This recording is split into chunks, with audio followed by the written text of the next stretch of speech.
My name is Adam, and she did a fantastic job. Thanks for Victoria for having us here. As you may know or not, I am from the Druze community, which is born and raised in southern Syria. Suwayda, which is Mount Bashan right now, according to the old maps. We use Bashan because we want to be separate from everyone else. Being Druze at this time, it's very, very painful.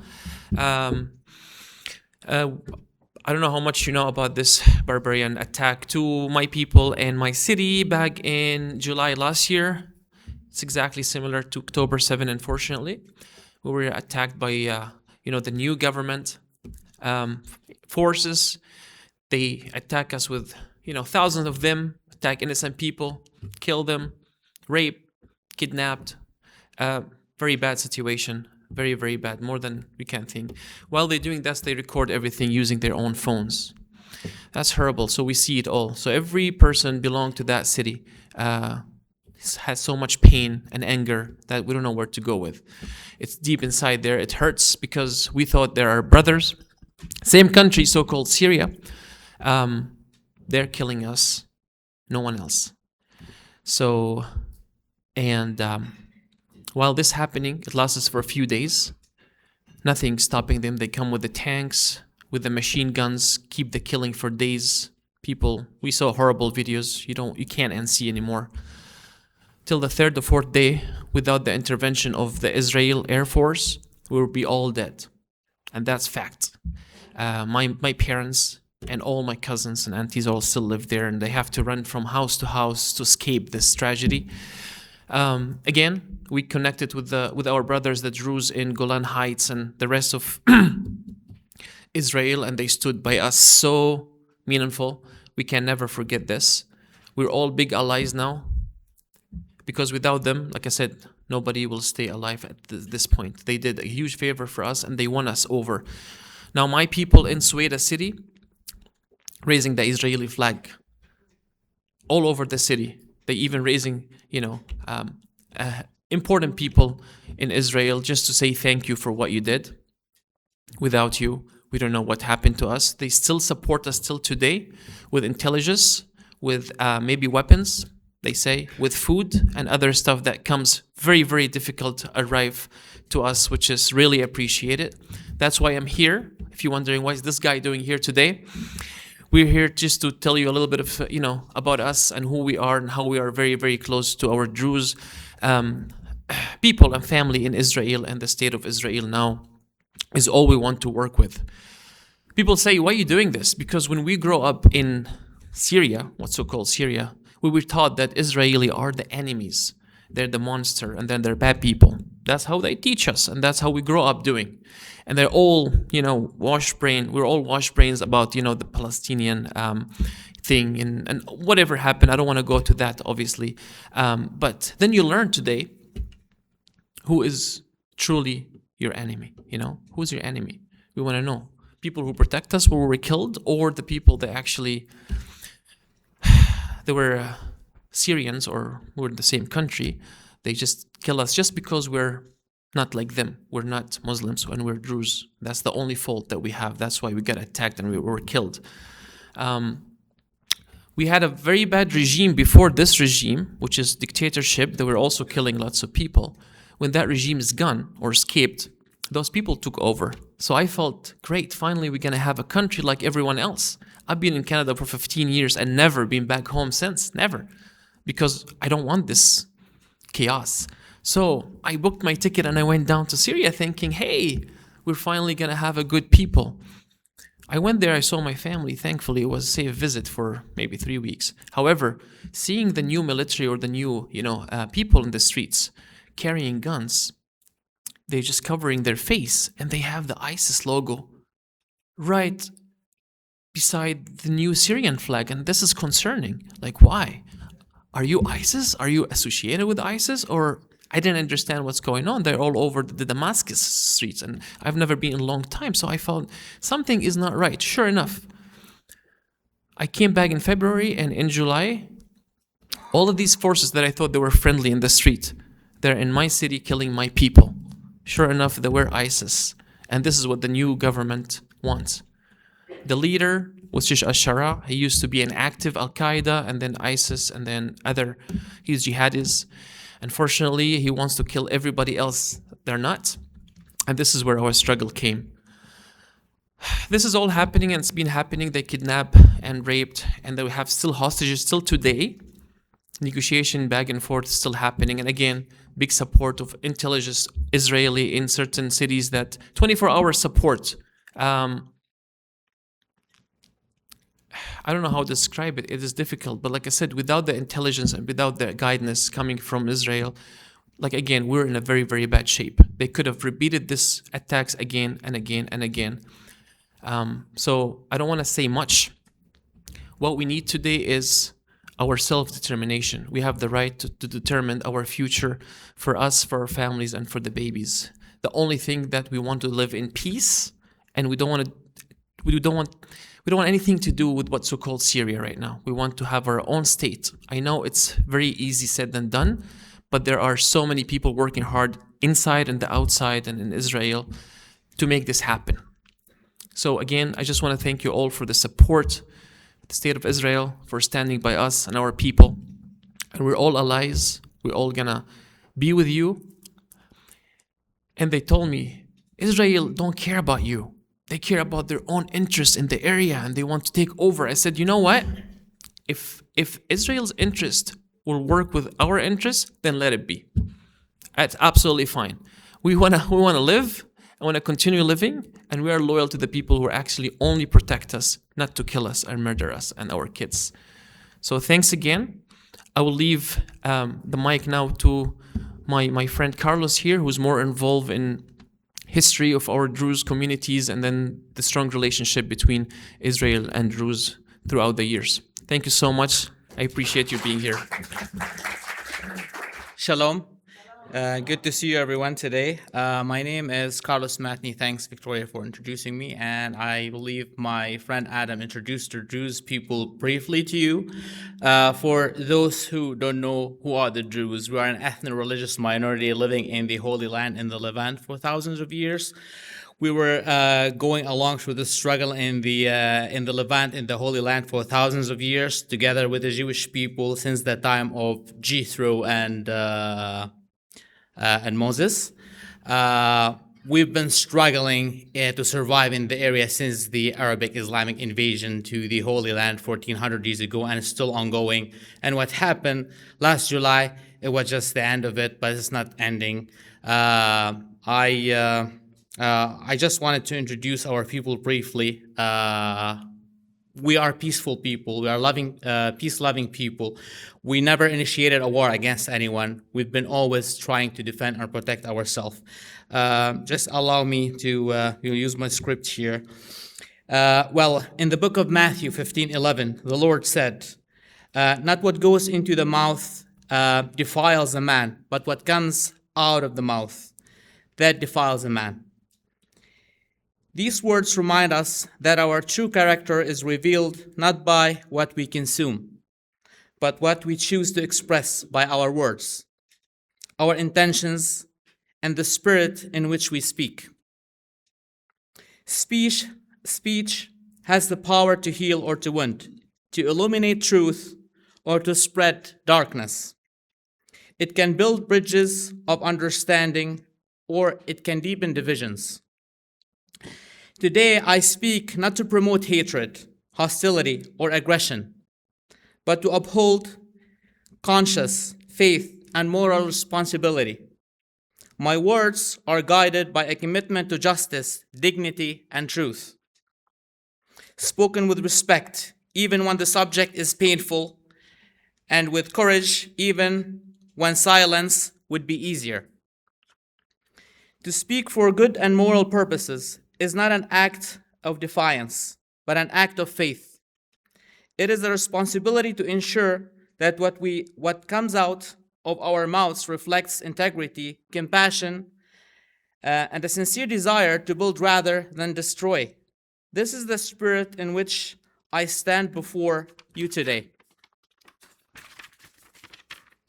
Ladies and gentlemen, I stand before you today not only as a Canadian citizen, but as someone who was born in Mount Bashan, it's called Suwayda before, known today as Suwayda in southern Syria, as well-known biblical place, a land that for centuries stood as a quiet testament of coexistence, dignity, and resilience.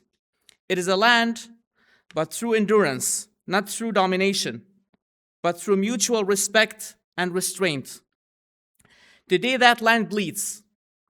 Mount Bashan is no longer merely a place on the map. It has become a warning of what happens when radical ideology replaces law, when fanaticism replaces pluralism, and when the world, especially democratic nations, choose convenience over conscience. A homeland under siege. The Druze and Christian minorities of southern Syria are not combatants. They are not extremists. They are not architects of chaos. They are indigenous communities whose crime is their existence, whose beliefs, traditions, and refusal to submit to radical Islamist ideology have made them targets. Under regimes and militant-rooted Al-Qaeda-style extremism, these minorities face persecution that is systematic, deliberate, and merciless. Forced intimidation, political erasure, religious coercion, assassination masked as security operations, silence imposed through fear. This is not speculation, it is lived reality. Ancient communities are being crushed, not because they threaten anyone, but because they refuse to disappear. The personal cost of watching from freedom. As a Canadian, I enjoy freedoms that millions around the world can only dream of. Freedom of speech, freedom of belief, freedom from fear.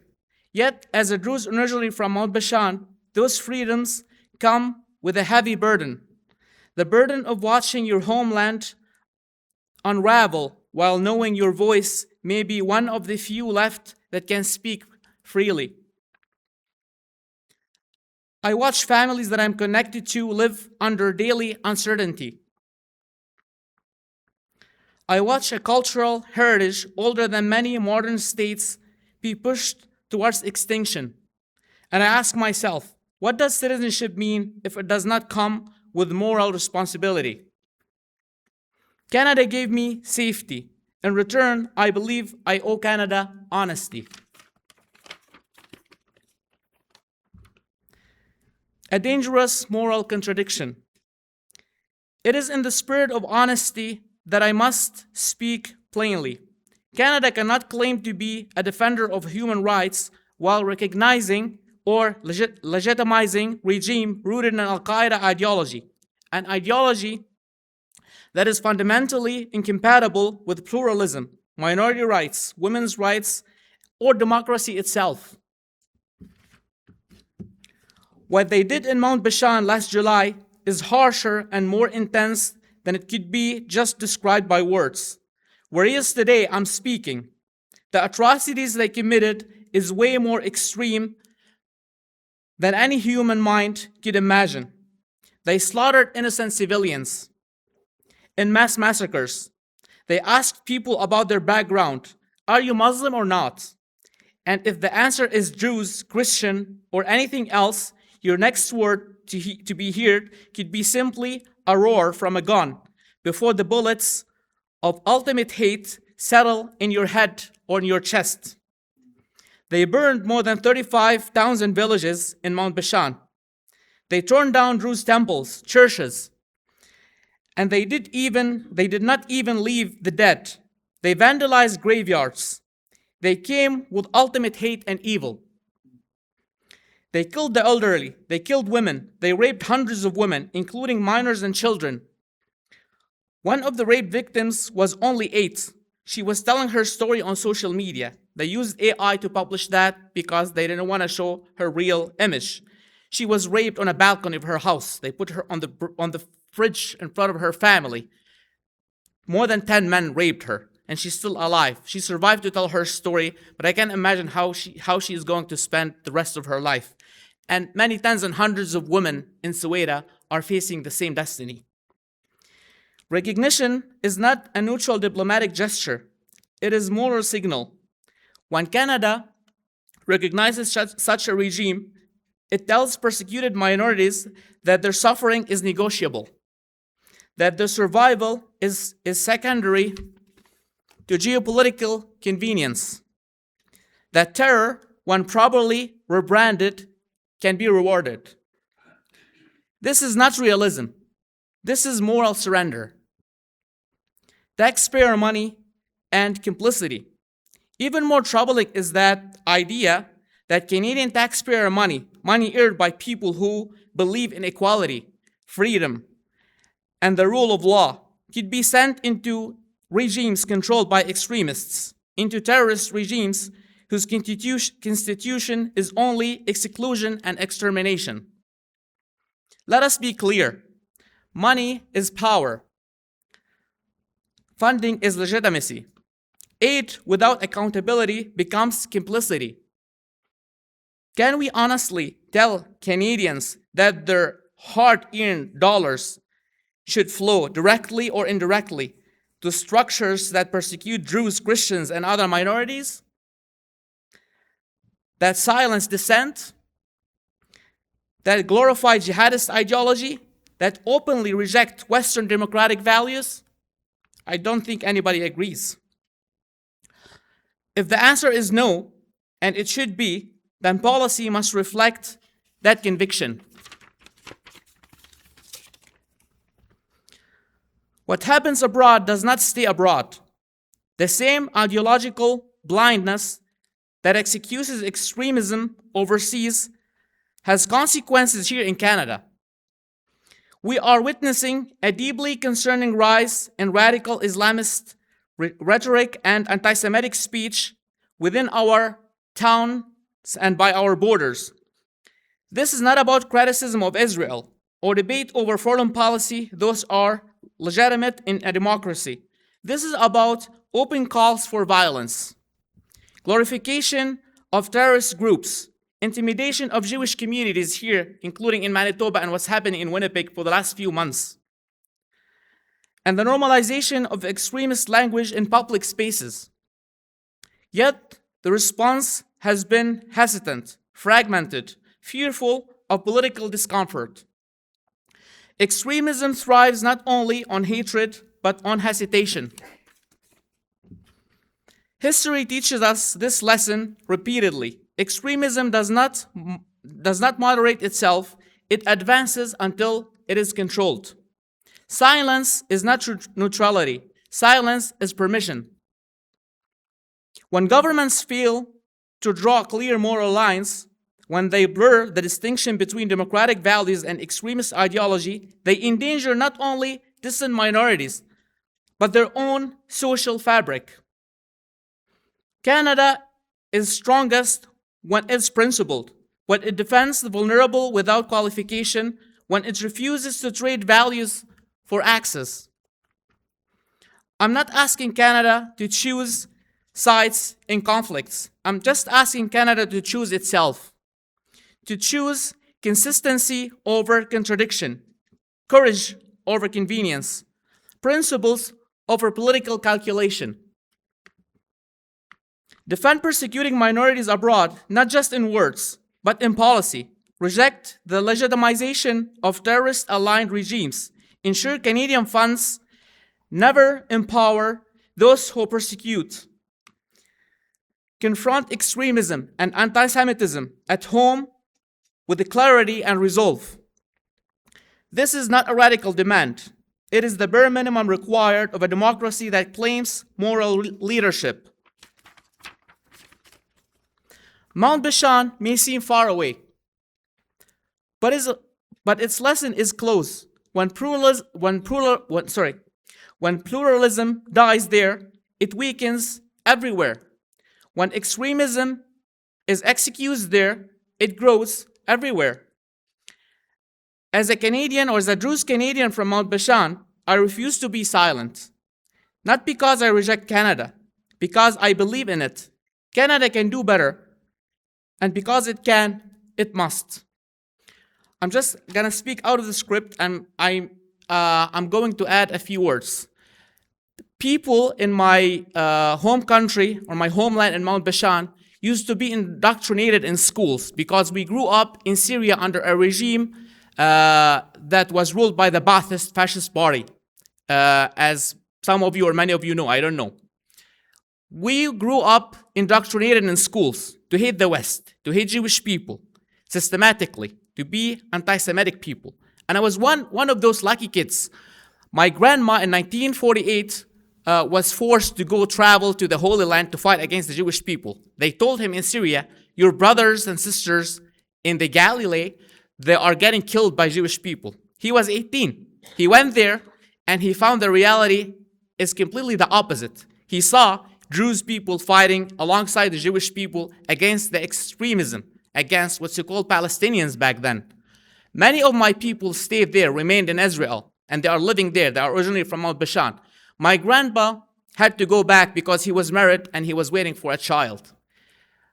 He was close to me. He was telling me those stories in the early 1990s. He just told me, come son. He was telling me always tales and stories, and I like to listen to him. He said, what you've been taught in schools and when you hear on TVs and the news, it's not the reality. The reality is Druze people and Jewish people are getting along there because we're fighting the same enemy. Don't believe what they tell you. That opened my eyes. I started reading more, investigating more, and I found out the truth. Unfortunately, many of my people did not realize that until recently. Until Israel is the only country that stood for us. The Israeli government and the Israeli people saved an entire minority from being wiped out, the Druze people in Mount Bashan. If Israel did not interfere last July, Druze people would have been completely wiped out, exterminated from Mount Bashan.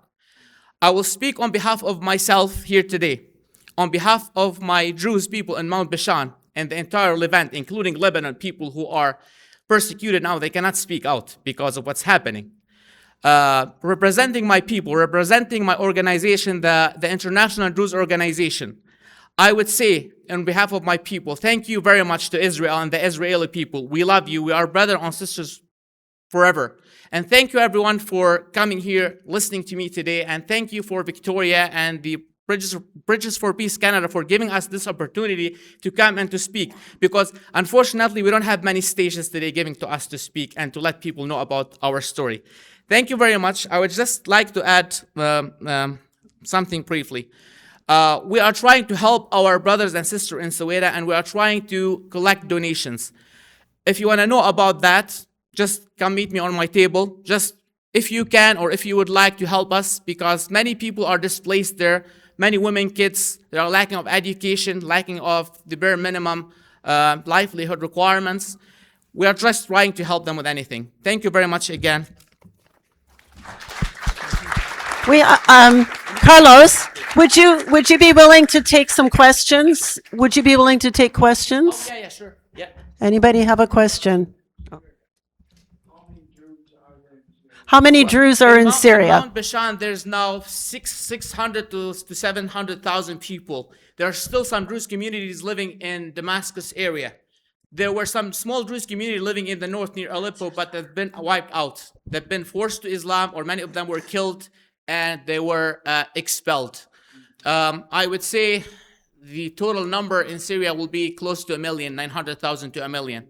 They are barely surviving now. Thanks again to the state of Israel. If Israel was not in the Levant, you would not have Druze people now. Thank you for your talk. But I just have to say that there was one thing that was left out of your talk that's very important. You were busy thanking Israel for what they've done for the Druze, but we Israelis have so much to thank the Druze as well. Thank you very much. Thank you. The Druze are a central part of our country. They're everywhere in the country, and I just have to point out something that really warmed my heart when it happened. I have a son-in-law who is in reserves. He's a lieutenant colonel. and he finished the battalion commander's course. And there was a big event for all the families of the graduates of the battalion commander's course. We get down there and we sit after having a dinner, and then who goes up to speak is the commander of the course, and he's a colonel, and he happened to be a Druze. So the Druze are a central part of our country, and we thank you very much for being a part of our country. Thank you very much. Thank you. Any other questions? I have by the way, and they serve on the Knesset too, or have. I've met some Druze MKs. When we met together with lunch, and by the way, our good friend Yolanda introduced me to Carlos and Adham. Can you speak, either one of you or both of you, about the situation in Manitoba, what you're seeing in the Syrian world and maybe the rise of things that we might be concerned about? Well, what happened is when the Syrian regime fell, a friend of mine from Winnipeg, actually, she is Christian from Syria, and her husband is from Israel. He's Israeli Canadian. Like, she called me, her name is, I'm not sure if I have the authority to bring up her name. I'm not gonna do that now. Well, she called me, she is minority. She said, like, let's go support them because we need to represent the minority, because people had hope back then. It was early December 2025, I believe. We went there downtown. We went there to support them because we are our minorities. And for our surprise, they did not want to talk to her because she is Christian. And they said, if you want us to come and celebrate here, you don't tell anyone that you are the organizer, just because she is woman and because she is Christian. And they started cheering up with very radical Islamic exclusionary chants there. Like, I felt bad. Like, I was hoping that a hole in the ground opens and just swallows me. Like, what am I doing here? I just told her, I feel disgusted. I feel bad that I'm here. And the problem is, I was on TV. I was on CTV speaking and standing up for those people. I regret that moment. Well, after that, when we published our picture with Victoria and Yolanda at my friend Adam's business restaurant, somehow they found out the pictures on our social media accounts. And they started just campaigning against us and targeting us, calling us Zionists, which is like, I'm Zionist, by the way, and I'm proud to be Zionist, and I will stay Zionist until the end of my life. They take it as an insult, and they started targeting us and targeting my friend's business, and they started spreading hate towards us, threatening us directly and indirectly. Many people were coming to my social media account and attacking me and threatening my family. It's happening everywhere, and I just came here. I'm not afraid, but there's a huge risk now, and I do understand, and I feel it. I feel everyone in Winnipeg who is targeting, including the Jewish community in Winnipeg, who's been targeting heavily by Palestinian and pro-Palestinian people. Unfortunately, those people, I don't know what to say. I know we understand and we feel this. We are living this together. Yeah. Sorry.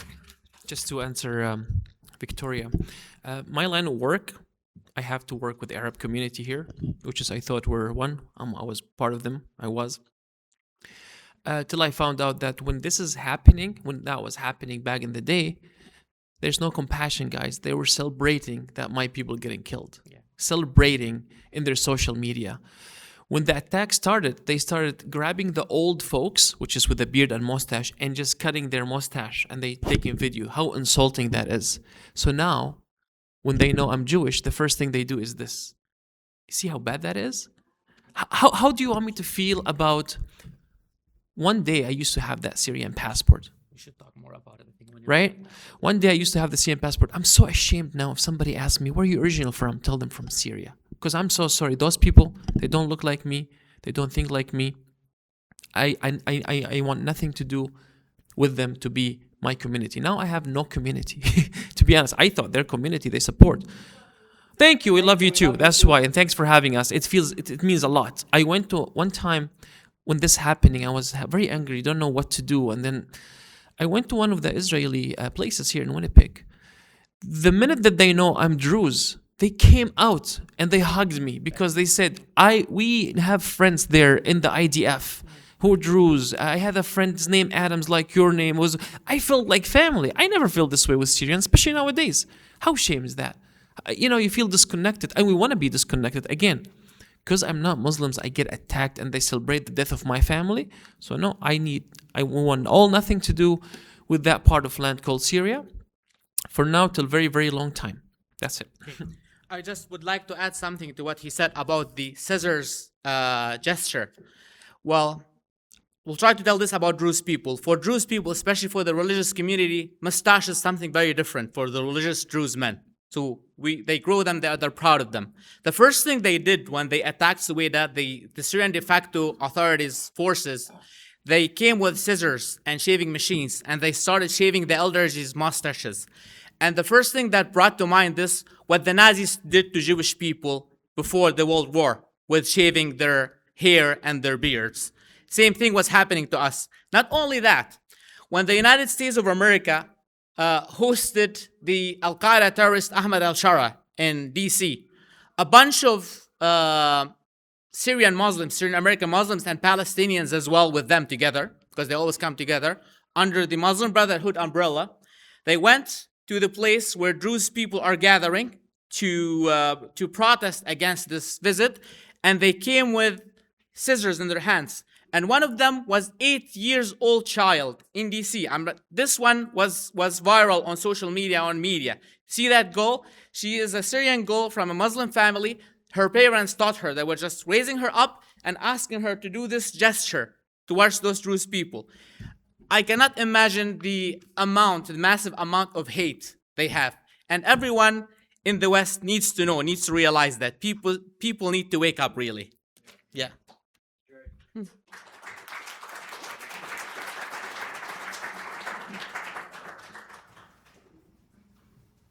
And over there, this will be the last question. Then I'm going to pray for Carlos and Adham if you're willing. Dan? You talk about all the terrorism that's going on, even here. What about the Christian part? How should we be aware of this? We'll tell you a story about a Christian family in Suwayda, and this family. I mean, it's a tragedy. It's a big massacre. It's called the Mizer's Family's Massacre. I know those people actually. When I was in Suwayda, the Good Shepherd Church was pretty active, and many Druze people converted to Christianity in Suwayda. And this family consists of 21 people. One of them is the pastor. May he rest in peace, Pastor Khalid Mizher, who was originally a Druze and he converted to Christianity. They targeted his house. When they attacked Suwayda, they went specifically to his house and they slaughtered the entire family, just because they were Druze and they converted to Christians. They were never touched. They were living peacefully, coexisting peacefully with the Druze people. Even they were originally Druze and converted. Nobody touched them. Nobody attacked them. But people need to know that 15 to 20% of the population in Suwayda are Christians, whether they are Catholic, Orthodox, or Protestant Christians. They've been suffering with us. They've been suffering a lot, and they've been targeting and they've been fighting with us. So people here need to know that Christians are getting persecuted just because of their identity, of their background in Mount Bashan. If this is, I'm not sure if you would like to add or ask me anything about it. If you would like to know more, I mean, they are available on social media. There's, I believe, Father Tony Petros from Suwayda has a Facebook page. You can just go and see his testimonies recorded by video there, and he talks more about it. Thank you, Carlos. Thank you, Dan, for that question. Okay, if we pray for you. Thank you very much. This may be a bit of a surprise to you that we're now in the world of the Druze, but the Apostle Paul wrote in Galatians that we are to bear one another's burdens. And so now we have the opportunity to bear the burdens of this people group who are clearly in need of support.